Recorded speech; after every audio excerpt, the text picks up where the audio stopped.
Yeah. Yeah. You're right. Okay, which of the following is not a characteristic of a catalyst? C. Can change the final result of the reaction. The reaction's the same, it just comes off at a lower activation temperature. Enzymes increase, B, the rate of a specific chemical reaction. Almost everybody got that one right. The rate of a chemical reaction is increased either by increasing the temperature or decreasing the activation energy. So that's B for number 3. Substrate binds to the active site of an enzyme.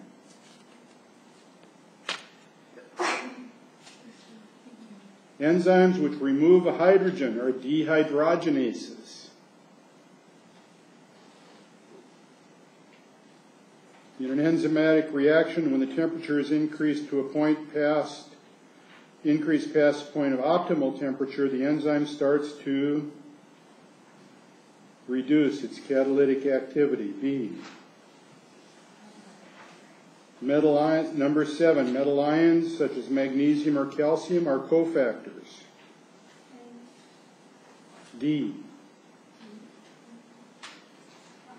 The addition of substrate when the enzyme reaction rate is maximal results in C, no change in product formation. It's doing everything it can.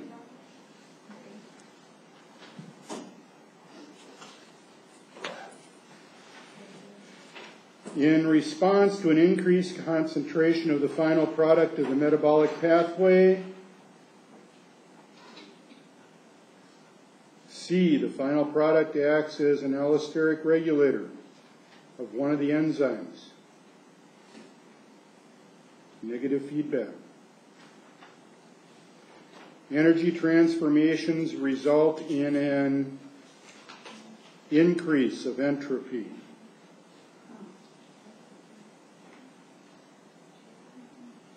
Cellular respiration results in an increase of entropy when glucose is broken down to form carbon dioxide.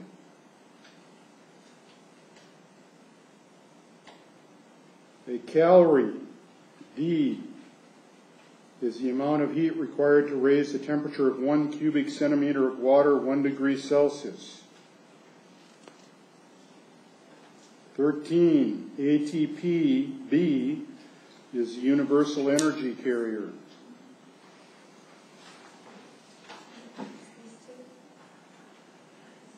(14) If NAD becomes reduced, it is an oxidizing agent. During reduction, a mole or atom gains protons or gains electrons.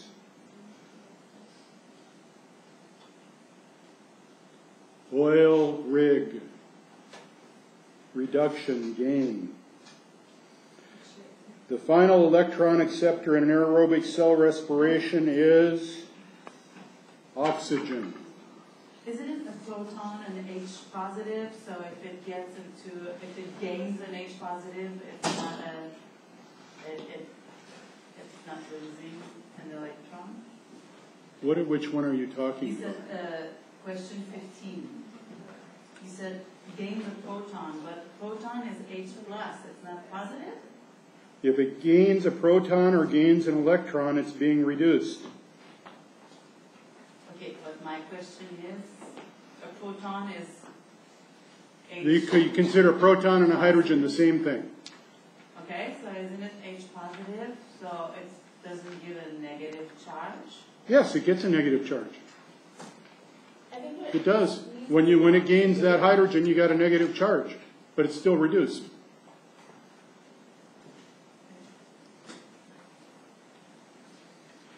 (17) Anabolic reactions do not D, release energy. Anabolic reactions require energy. You're taking energy from a more random state, adding energy and making it more uniform. You're taking the entropy out of it by putting energy into it. Glycolysis converts glucose into 2D pyruvic acid molecules. To go through glycolysis, B, 2 ATP per glucose molecule must be invested in order to activate the glucose molecule. 20, a net total of 2 molecules of ATP are produced by glycolysis. 21, skeletal muscle is better adapted to anaerobic conditions than cardiac muscle. 22, glycogenolysis is the opposite of glycogenesis. C. 23, blood glucose concentrations can be maintained by hydrolysis of glycogen in the A, liver. The Cori cycle converts C, lactic acid, to pyruvic acid. Aerobic respiration uses glucose and generates water. Your final electron acceptor is oxygen. It picks up 2 hydrogens for H2O. Importance of Krebs cycle energy production is the formation of a significant amount of C, NADH. That's what goes into the electron transport system and gives you all your ATP.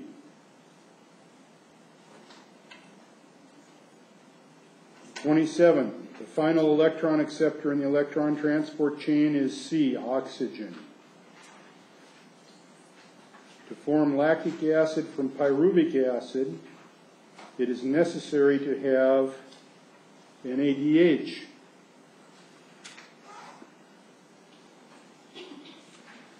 '29, the presence of elevated ATP in a cell stimulates the synthesis of C, triglycerides and glycogen. The cell can only store so much ATP and then it starts to make fat.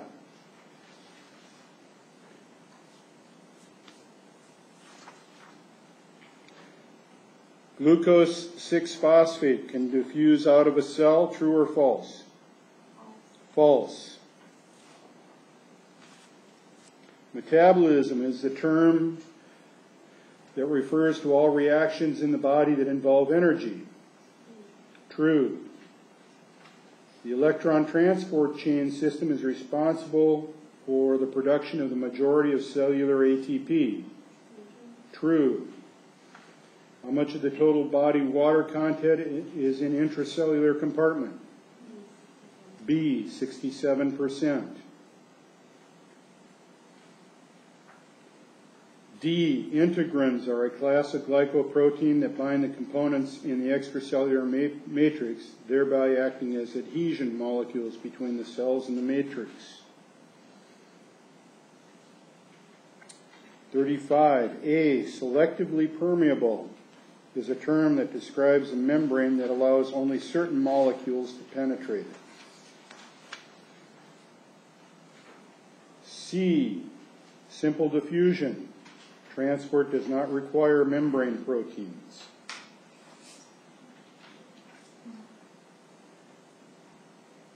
'37, active transport, A, utilizes energy. 38, a solution consists of a solvent which dissolves the solute. A, that was 38.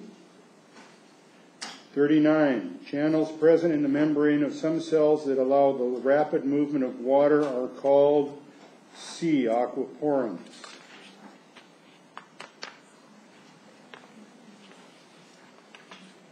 40. Which of the following is able to passively penetrate the plasma membrane? A, oxygen.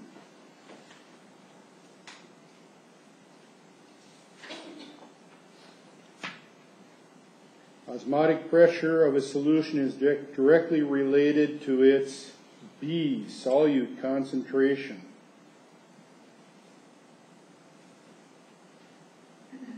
(42) A 0.5 molar glucose with a molecular weight of 180 grams contains 98 grams of glucose per liter.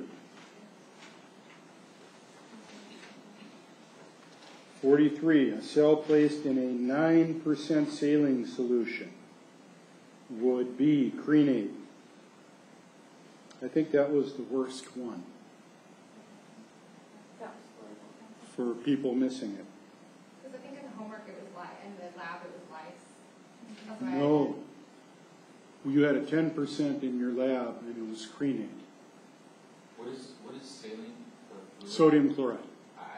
What's the bag of it? 0.9%? 0.9. That's why I got Because confused. it's like Because I thought 0.09. the point, I thought, yeah. This is 9. It's not 0.9. It's not 0.9. That's Right. It's 9. one. Yeah, for that, because I could not change because I just. Yeah, I was thinking. That should be low enough. Going on. 44. Which of the following is not true of a person who is dehydrated? C. Antidiuretic hormone causes the kidney to excrete water. I'm sorry. Which of the following is not true of a person who is dehydrated? C. ADH causes the kidney to excrete water.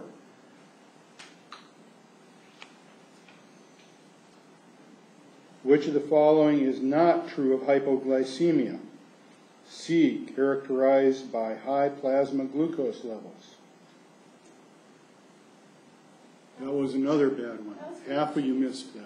Because hypo means not higher. Which is not true of hypoglycemia. What's not true of low glucose? Let's see that they huge couple of letters that say they're not. C. Characterized by high plasma glucose levels. This one absolutely flabbergasted me. No matter how many times, and I probably went over it 15 times in class. Sodium-potassium pump transports 2 potassium into the cell and 3 sodium out. I went over that, and I went over that, and I went over that. Every membrane potential we talked about, I went over that.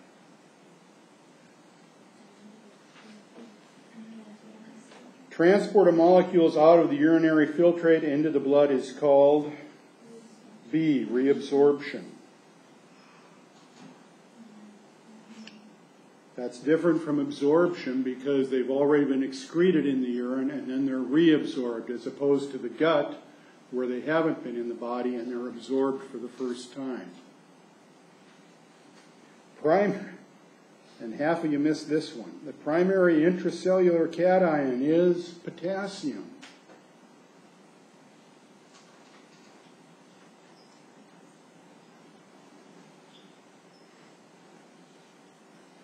Which of the following is not a general category of cell signaling molecules?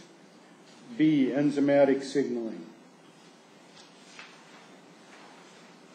What is necessary for a target cell to respond to a cell signaling molecule?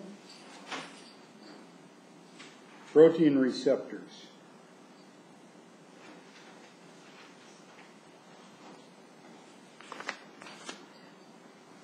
Extra credit. What type of cell signaling occurs through extracellular matrix to a nearby target cell? Paracrine.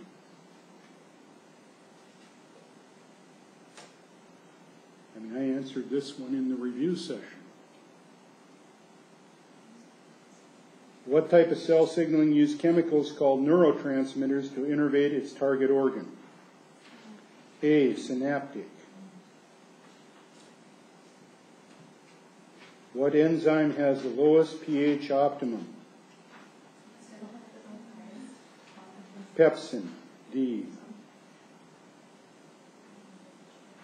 The transport of protons from the inner membrane space to the mitochondrial matrix occurs via ATP synthase, A.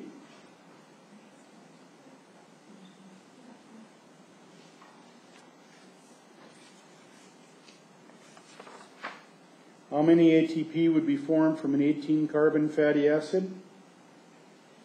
D, 122. Wait, what? C. D, D. Mark down the Yeah, it C. says C, and I marked D. It says C on the Scantron. Down, this is 90.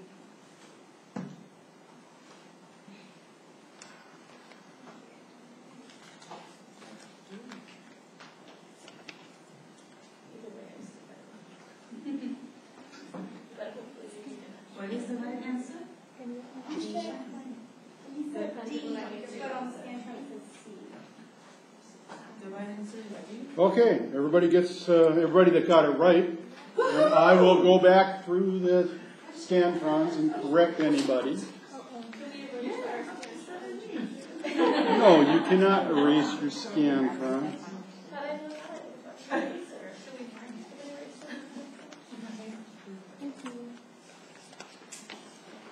So we should come to see you, or do you want us to mark it? Yeah, I want to see the scantron. Because it won't do you any good to erase it because it will have already marked it wrong or right.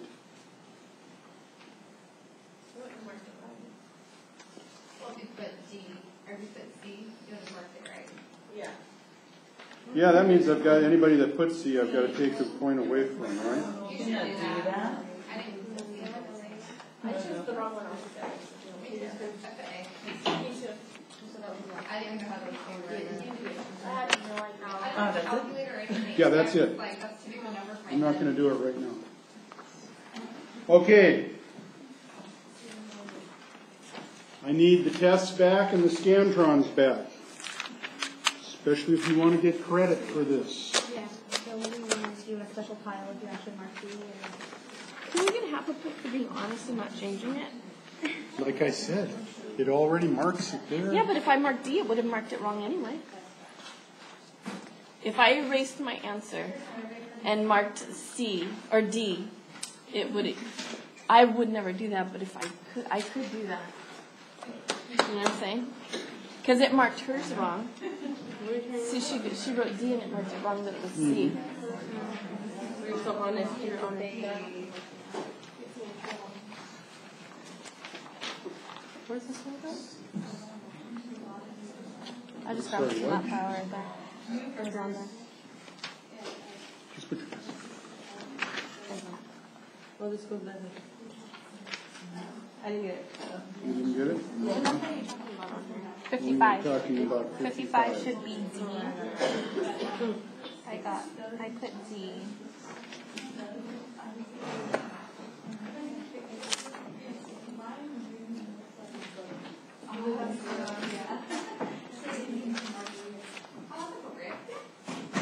Sorry, more work for you. I did 50. I I did like the math out on the paper too. I'm sorry, you did what? I did the math out on the paper. But you didn't put D on here. No, I didn't. You didn't put C on here. No, not this one. This one. The last one. On the lab. We haven't done that one yet. Oh. We're talking about 56 or 55. Oh, then never mind. Okay. Let me answer, we'll go through the lab questions real quick. Beer's law states, concentration of a substance is inversely proportional to its transmittance. Resolution is the ability to see two objects as separate. True. The following regulates the amount of light passing through the slide. Specimen on the microscope stage is the diaphragm, the iris. Primary buffer in the blood is bicarbonate. A blood pH of 7.6 is alkalosis. Grams of solute per 100 mils of solvent is a % solution. A solution with 100 grams of solute on one side of a semi-permeable membrane and a solution of 10 grams of the same solute on the other side of the membrane, the 100-gram solution would exert 10 times the osmotic pressure. When performing a serial dilution with 5 test tubes, the substance being diluted is initially placed in all 5 tubes? No, that's false. The molality of a 29.25 grams of sodium chloride plus 1 liter of water is 0.5. When a solution is diluted 1 to 2, it means that it's 1 part of solution plus 1 part of diluent. 2 parts total. 1 to the total number of parts.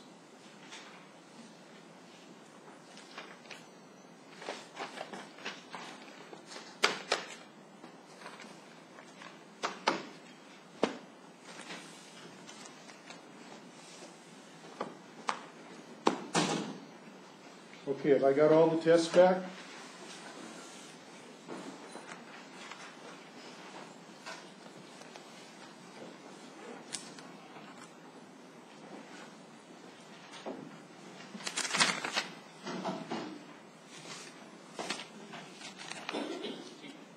Do I need to change yours? No. I mean, yes. Got it right. Okay.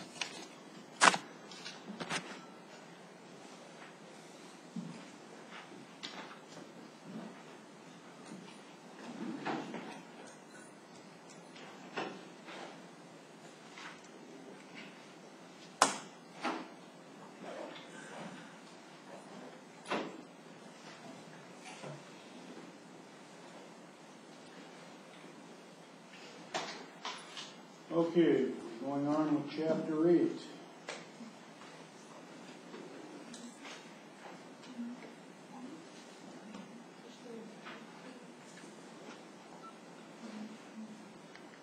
So this thing works. Excuse me 1 second.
Okay, the diencephalon.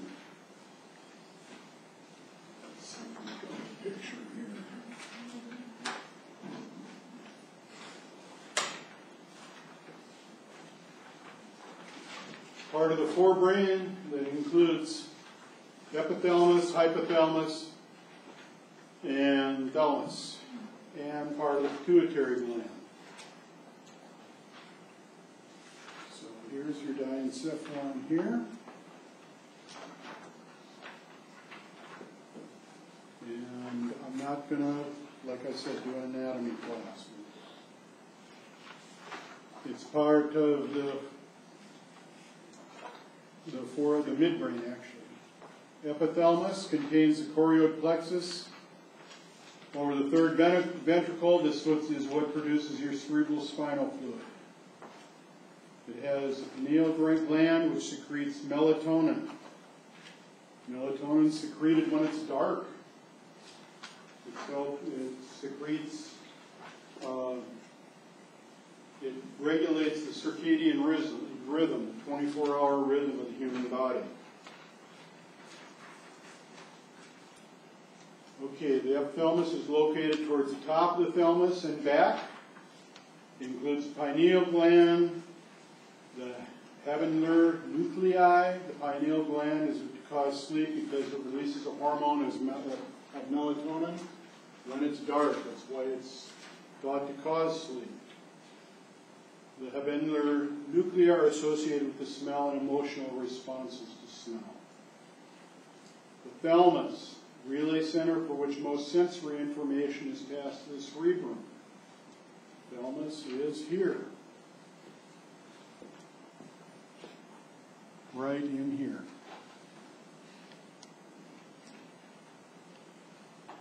So right in the middle.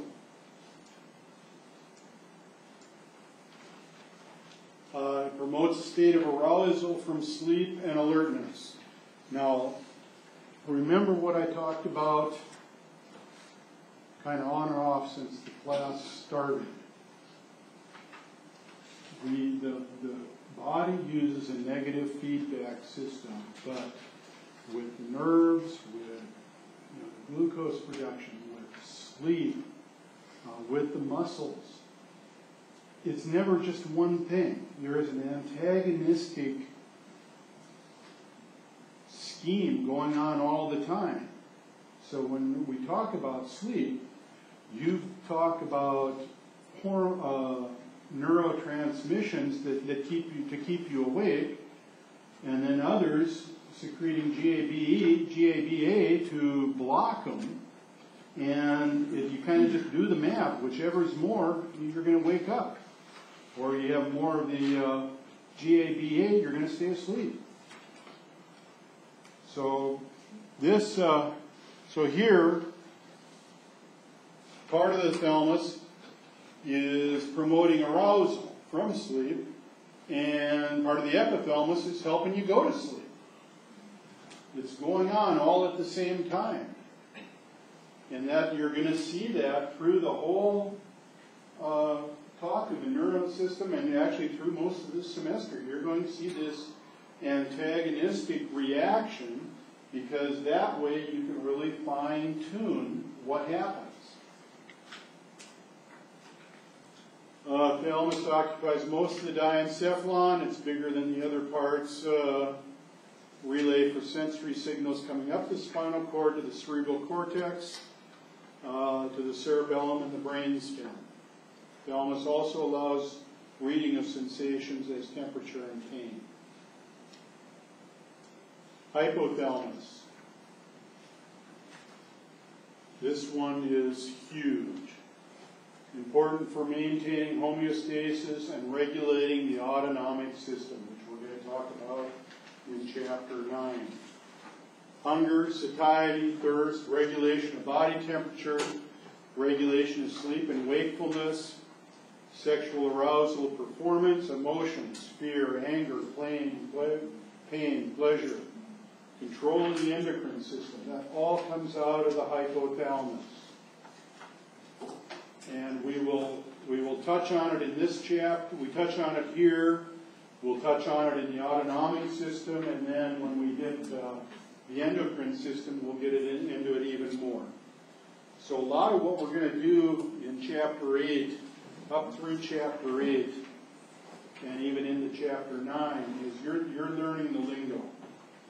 And we will go back as we go through the rest of this the course, and this stuff is going to come back in, you're going to say, oh, wait a minute. I know what cholinergic neurotransmitter is, because we had it in Chapter 7, and Chapter 8, and Chapter 9. And so when you see it in chapter 12 or 15, you're going to know what it is. So right now, it's going to be a lot of memory. You're going to just try to pick up the lingo, pick up the terms. Okay. You want us to know which region of the hypothalamus what it does? No. Okay. No. But I want you to know that it does do that. I mean, I could very easily say what part of the brain regulates sleep or regulates body temperature or regulates breathing. Of course, that's not the hypothalamus. That's medulla oblongata. Okay, regions of the hypothalamus. Let's see, they have them mapped out. Again, I'm not going to make you memorize all the regions of the hypothalamus. The lateral controls hunger, medial satiety, preoptic anterior, shivering, hyperventilation, vasodilation, sweating. Supraoptic produces ADH.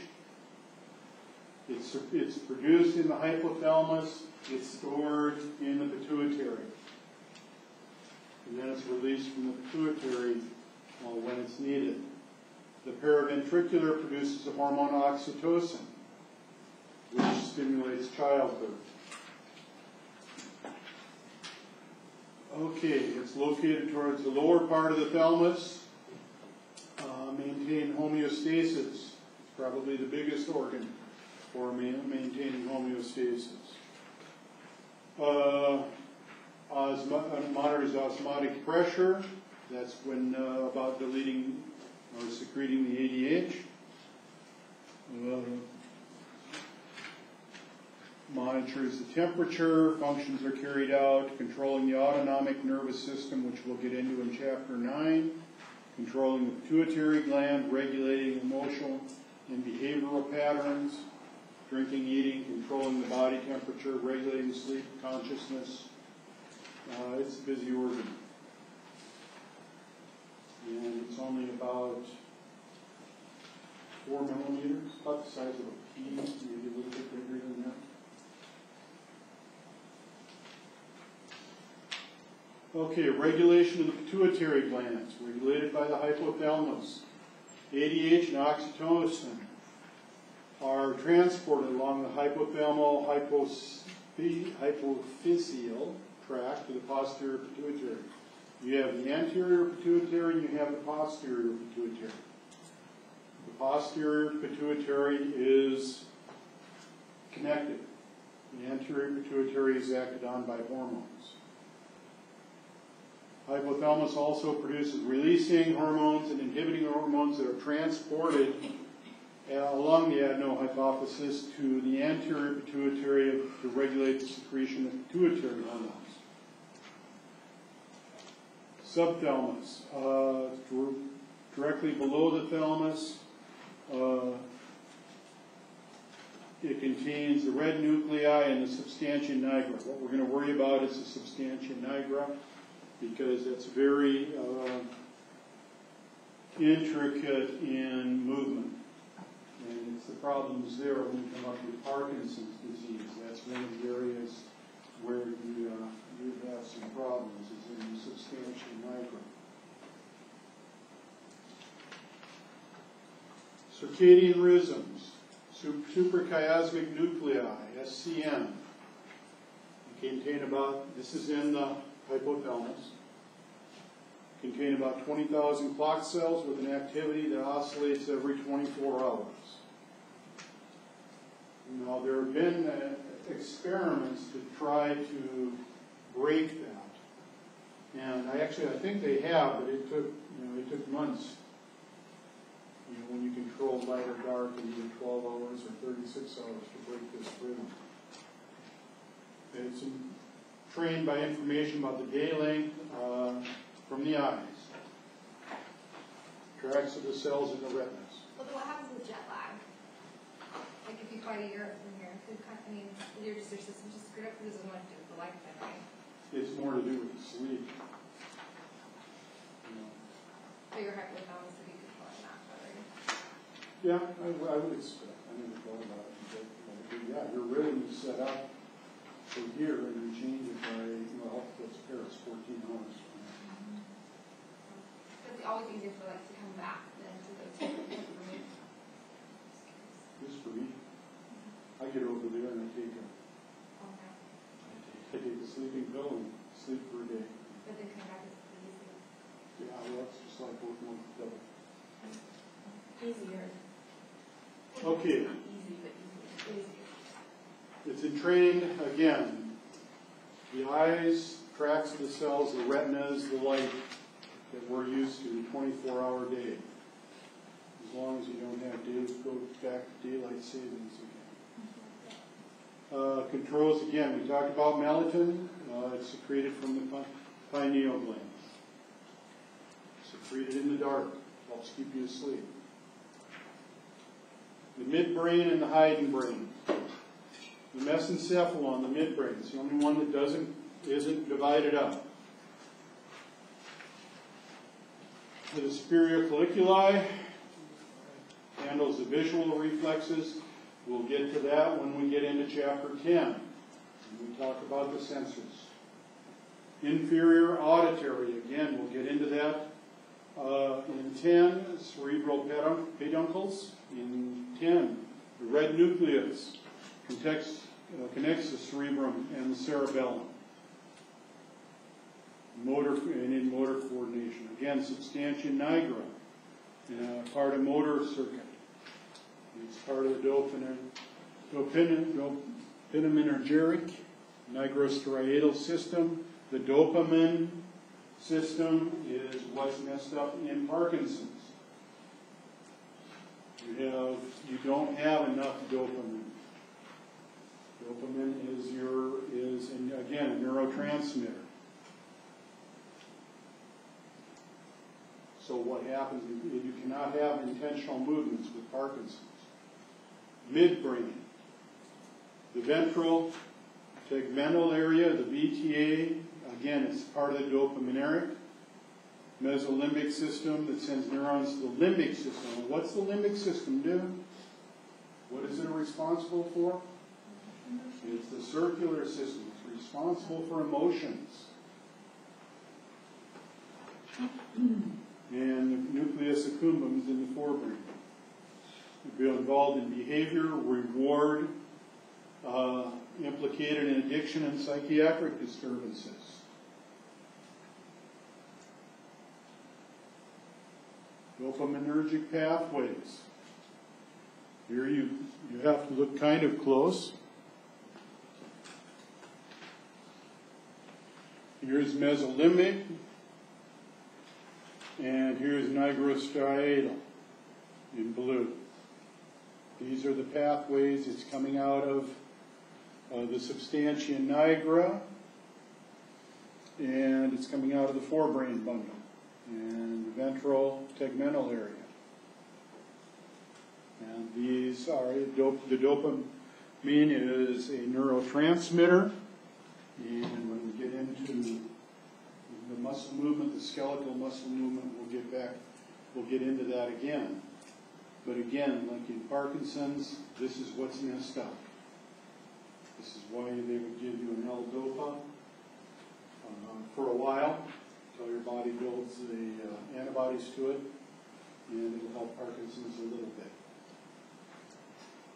Hindbrain, called the rhombencephalon, composed of the metencephalon and the myelencephalon. Composed of the pons and the cerebellum, and that metencephalon. The pons houses the sensory and motor tracts heading to and from the spinal cord.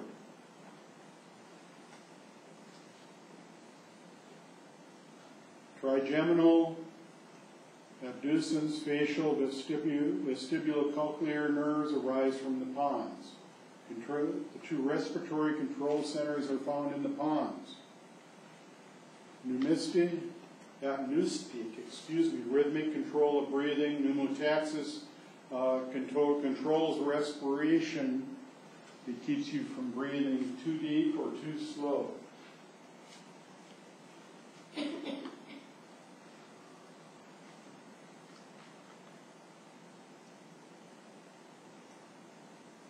Okay, this I went and pulled out and put in here.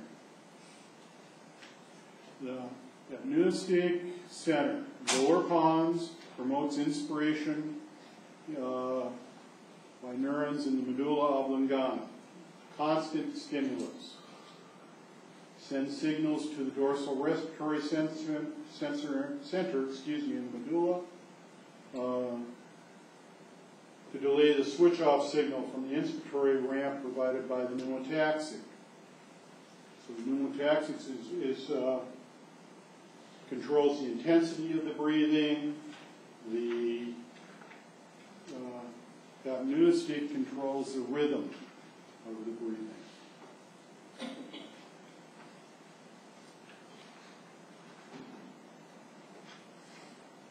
Okay.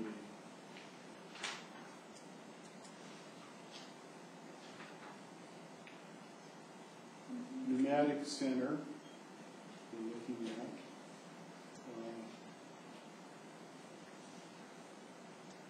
The pneumotaxic center. Antagonizes the mystic center, critically inhibiting inspiration. We will get to that when we get into breathing. This is just, I put it in there just for information. We will get into that later. Cerebellum receives input from the proprioceptors in the joints, tendons, muscles. Position works with the basal nuclei in the motor cortex to coordinate movement. This is where your coordination comes from. It signals if you're falling over and tells the body to compensate. Fibers from the cerebellum pass through the red nucleus to the thalamus and then to the motor cortex.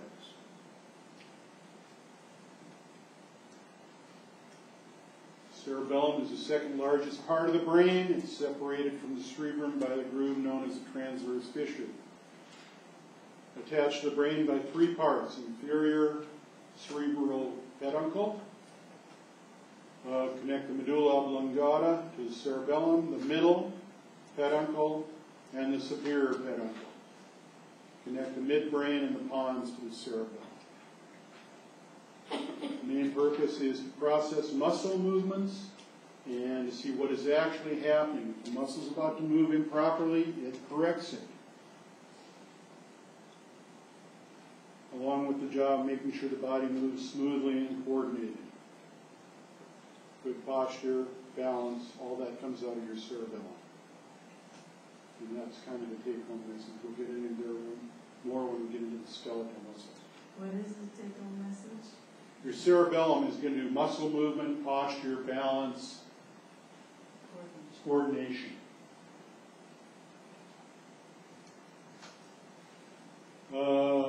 Cerebellum, little brain, regulation, coordination of movement, posture, balance.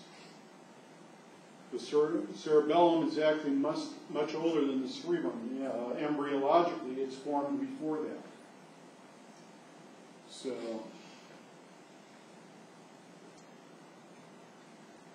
motor learning, proper timing, motor coordination. Again, your cerebellum.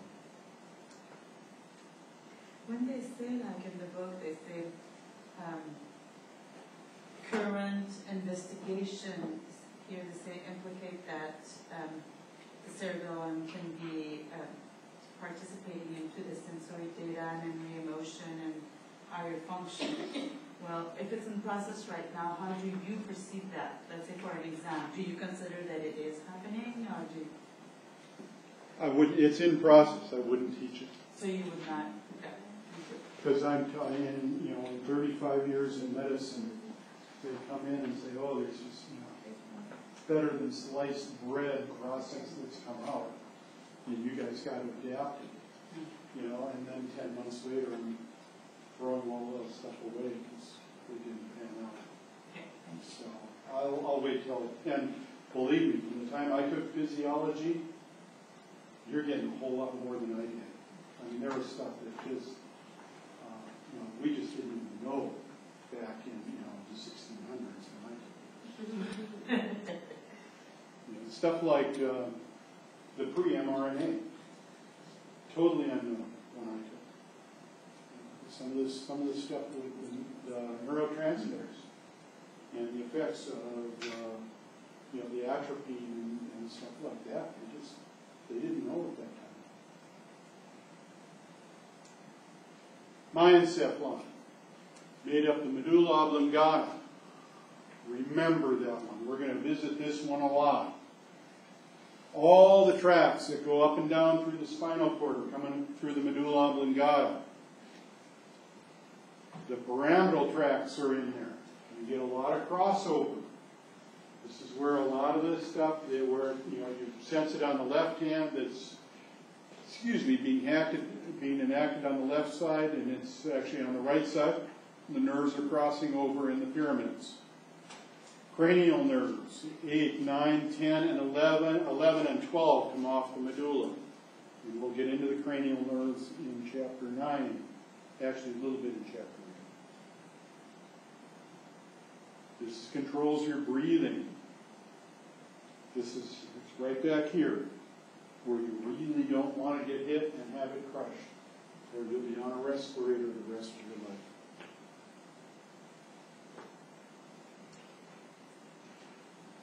Contains nuclei required for regulation of breathing and cardiovascular response. Vasomotor controls blood vessel diameter. Cardiac controls heart rate. Rhythmicity helps areas in the pons control breathing. This is a biggie. Kind of like the hypothalamus. It regulates a lot. It's very, very important.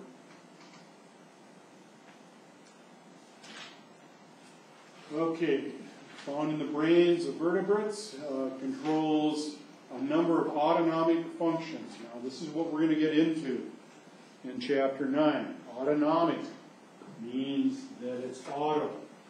You can't control it. You can control your breathing some way. So you really can't control your heart rate. You can't control the peristalsis of your intestines. You can't control the reflexes, things like that. Those are autonomic. They're going to happen. There's nothing you can do about it. Breathing, you can control. You can breathe high, faster, or slower to a certain extent. But, like anybody's kid, I'm going to hold my breath until I die. Yeah, right. You hold your breath until you pass out, and you start breathing again. This is, I think when my kids tried that, I laughed so hard that they just stopped, which was a first. Respiration, very critical for the brain. Can't breathe, damage, you can't breathe, you can't swallow, basic motor functions. They think this is where anesthesia works, depresses it so that you essentially pass out. Bottom of the brain stem connects to the spinal cord. In the pons, a cross section in this region is a small bulge in the brain stem. Accommodates important nerves. The medulla oblongata is down here. Let's see if we can get it down. It's right down here.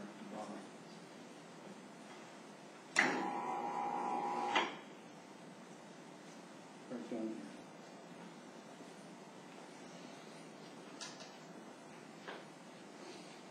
Okay, the reticular activating system.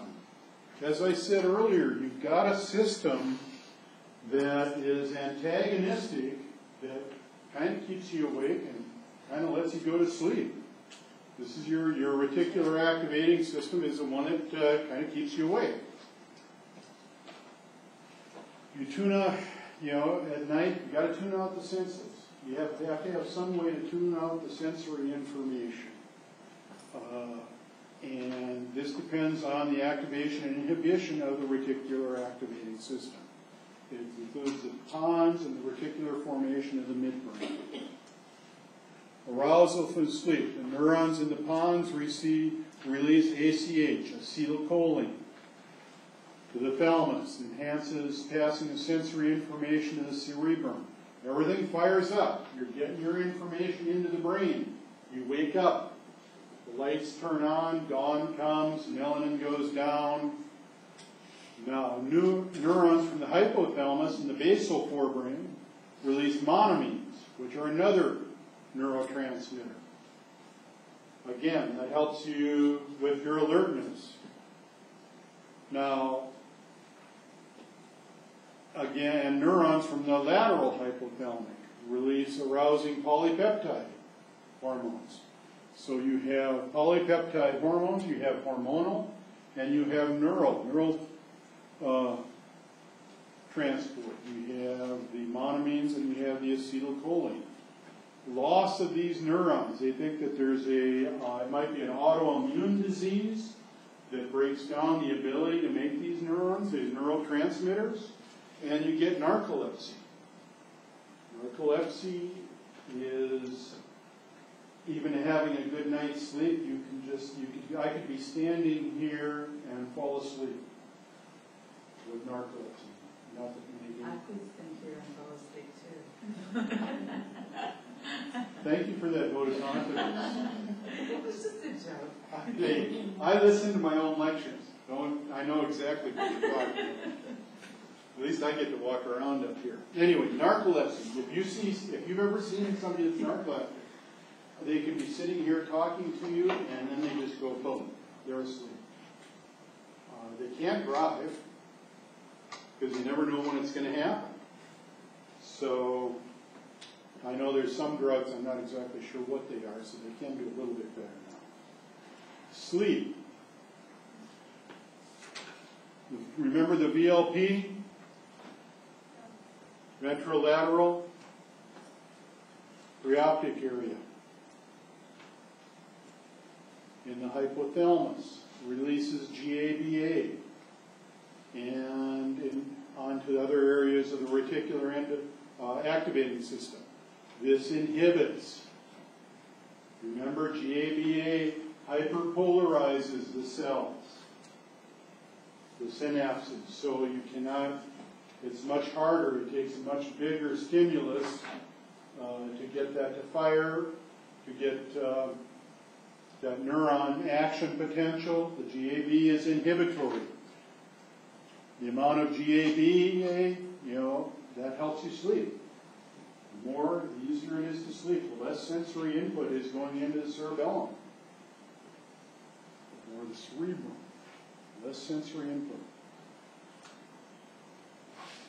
So you have your hypothalamus, you've got your pons, you've got your cerebellum, you've got your medulla.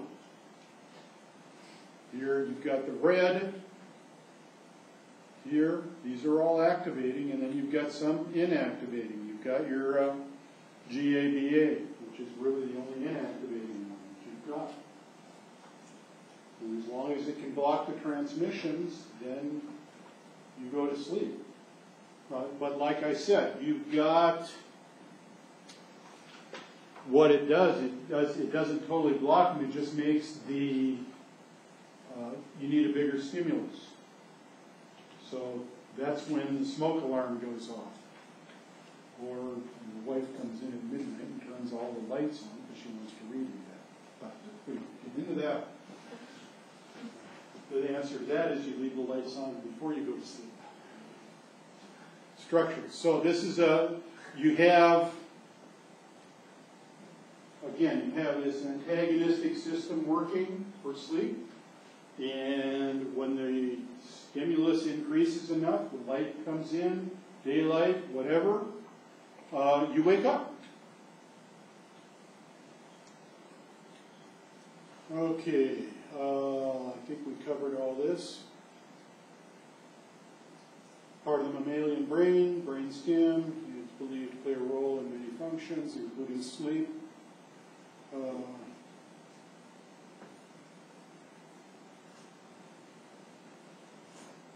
The ascending reticular activating system and the descending. The ascending connects to the brain, called the cortex, the thalamus, and the hypothalamus. The descending connects to the cerebellum. And responsible for sensing for sleep.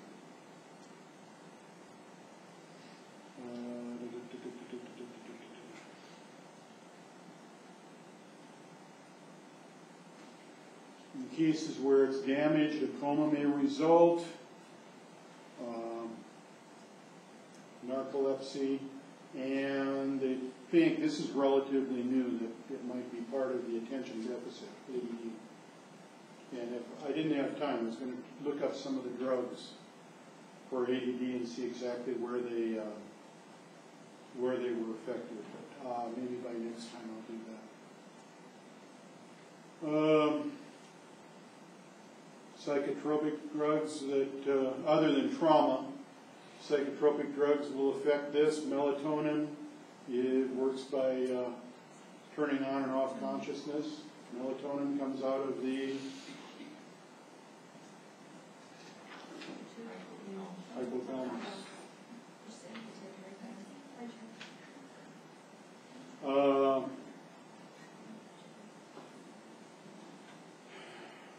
Dreams, and when we did, I think we touched on it, but the RAS plays a important role in dreams.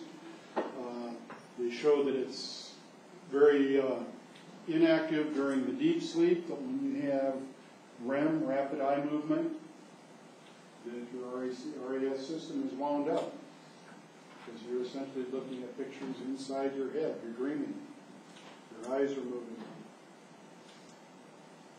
Spinal cord tracts. Okay, any questions on RAS? Reticular activation system. We'll come back to parts of that. Spinal cord. Composed of white matter surrounding a gray matter core.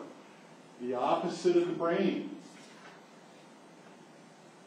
Other than your basal nuclei, your brain has a gray matter on the outside, and the white matter is inside.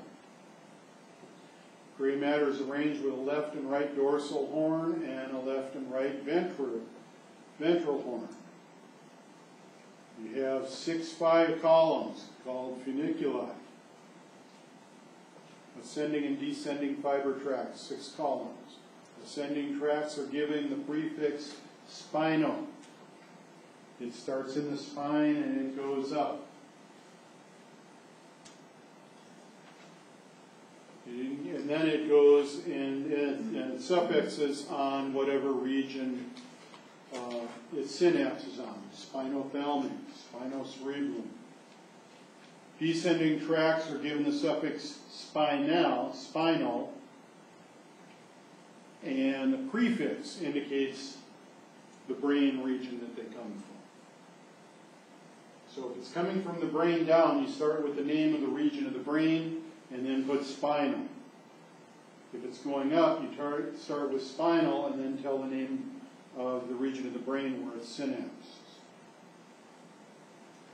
Ascending tracts. Afferent or efferent? Afferent. They're going up to the brain. Convey sensory information from receptors, skin, muscle, joints, organs. There may be some crossover, contralateral, occur in the spinal cord or in the medulla. The nerves cross over.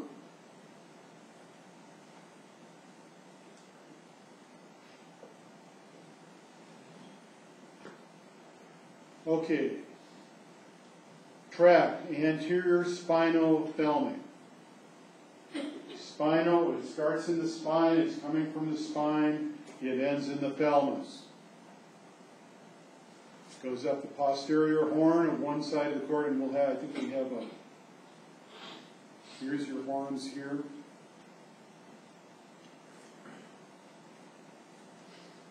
Posterior and lateral horns.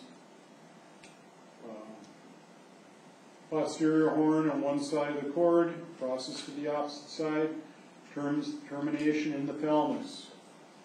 Sensory impulses for crude touch and pressure. Lateral spinothalamic. Posterior horn, one side of the cord, crosses to the opposite side. Again, thalamic, it ends in the thalamus. Conducts pain, temperature, impulses. Interpreted in the cerebral cortex. These are ascending. So the take home is, starts with spinal, ends up where it terminates, spinocerebral. Posterior horn does not cross over one side of the body to the same side of the cerebellum, spinocerebral. Ascending tracts. Starts with Spinal. Starts with spinal and ends with Cerebral. The ascending tracts start in the spine, so they start with spinal, end up wherever in the brain it terminates.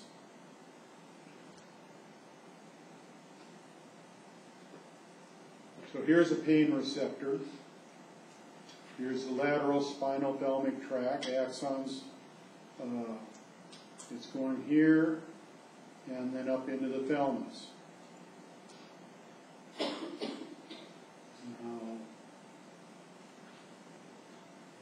That's a first order axons are not part of the spinal thalamic tract. Temperature receptor in that. It doesn't, it just simply travels up the spinal cord, but it's not part of the tract. And we'll get into that more in chapter 9.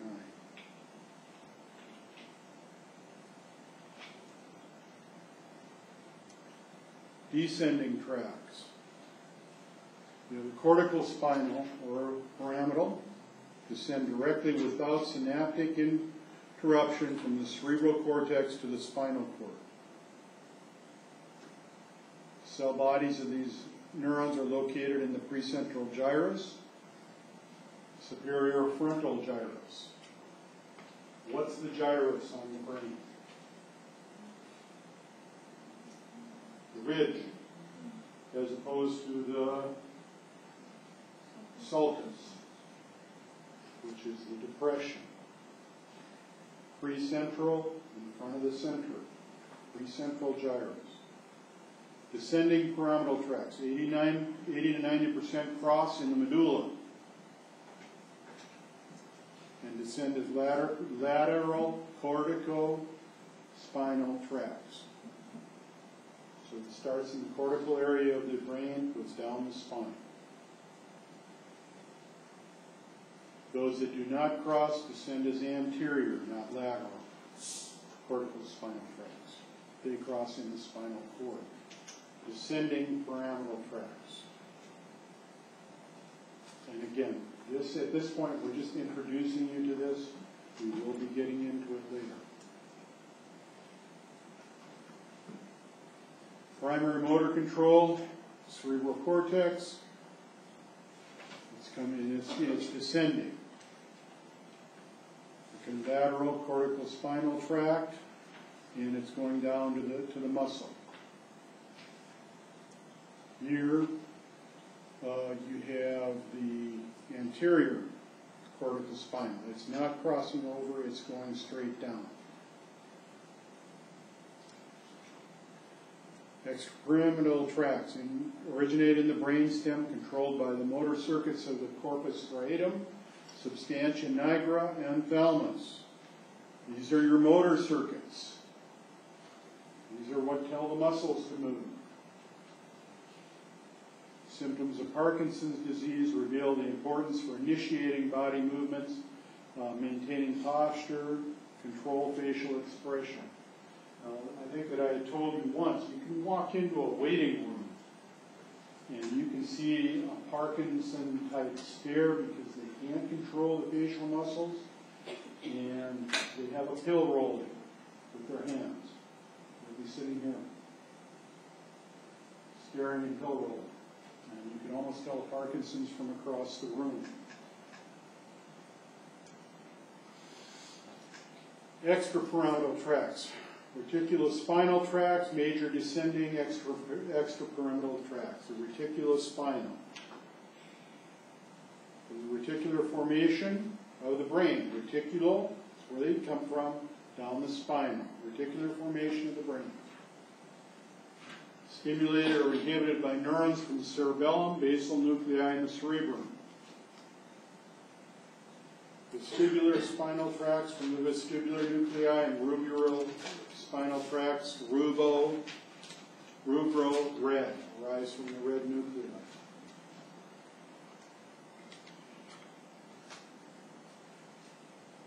We will get into this later. I'm not going to, we'll pick out a couple of big ones, motor neurons, but you're not going to, I'm not going to make you remember all that, or repeat it back to me. Cranial and spinal nerves. Your cranial nerves, part of the PNS. The PNS is a peripheral nervous system, as opposed to the CNS, the central nervous system. The CNS is your brain and your spinal cord. Everything else is peripheral. Peripheral nerves do not come out of the spinal cord, or I'm sorry, the cranial nerves do not come out of the spinal cord. They come out of the brain. But they are still part of the PNS. They arise directly from the nuclei in the brain. There's 12 pairs. Most are mixed nerves with both sensory and motor. There's 3, vision, olfaction, and hearing are sensory only. Cell bodies of the neurons are not in the brain, but they're in the ganglia, the cluster of cell bodies right near the organ, the ganglia. Cluster of cell bodies. They're not in the brain, they're in the neurons. They're in the ganglia located near the sensory organ. When we start talking about the vagus nerve, the vagus nerve goes down out of the pyramidal tract. Vagus is wander. This nerve controls most of the body functions. And we'll see that in the next chapter. But the ganglia that it synapses with in order to give the electric reaction potential to these organs is right in the organ. It's right at the organ. It's not in the spinal cord or in the spinal ganglia along the side of the spinal cord.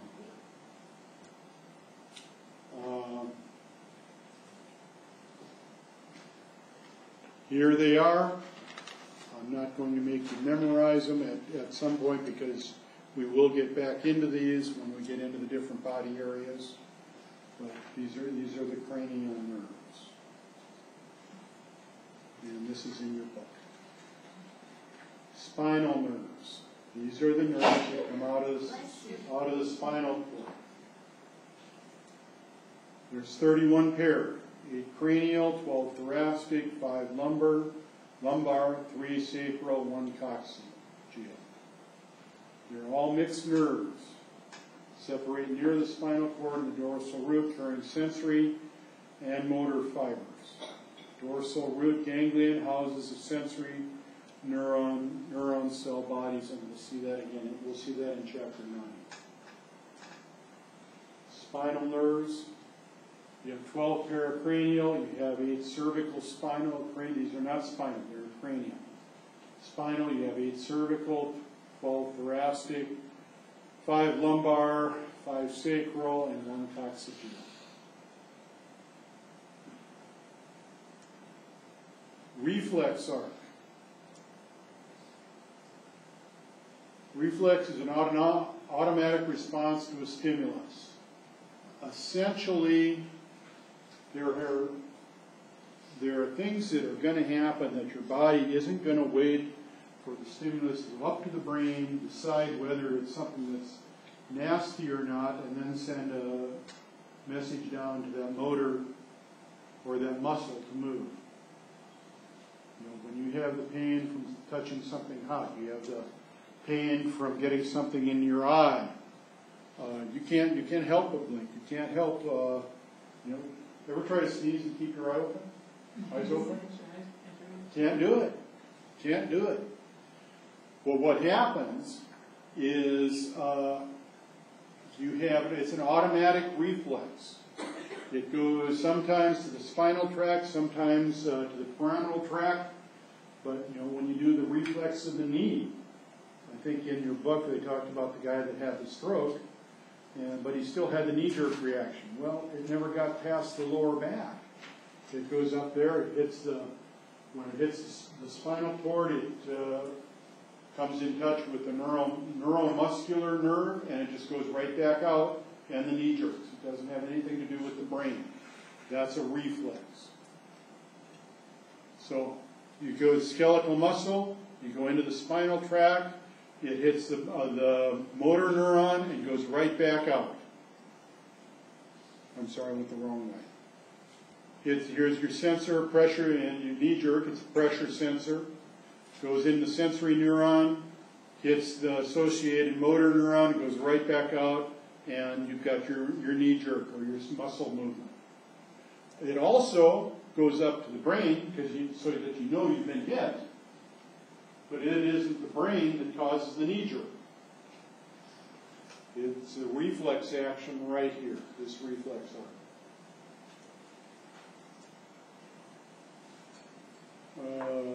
This we just talked about.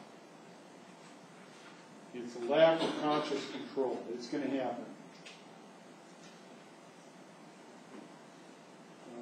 This is your knee. You hit the stretch receptors on the tendon. That's your knee jerk. And that's the end of chapter 8.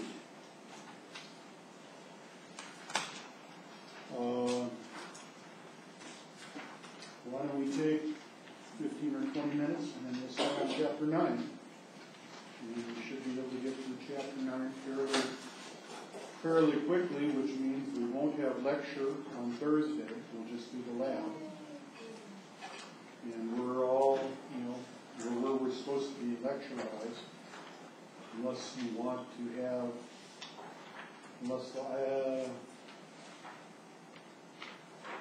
that's fairly short on Thursday. We might, if you want, we could probably start 10 and then have a shorter, not have a full 4 hours on the next Tuesday.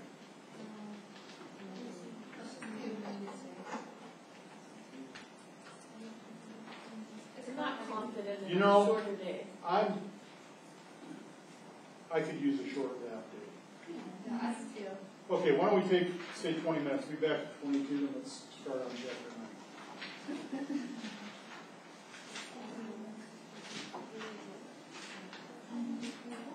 What's that? I just make sure we got all the numbers. I just make sure for the lab that we have all the numbers. Yeah, I just make sure. That's it.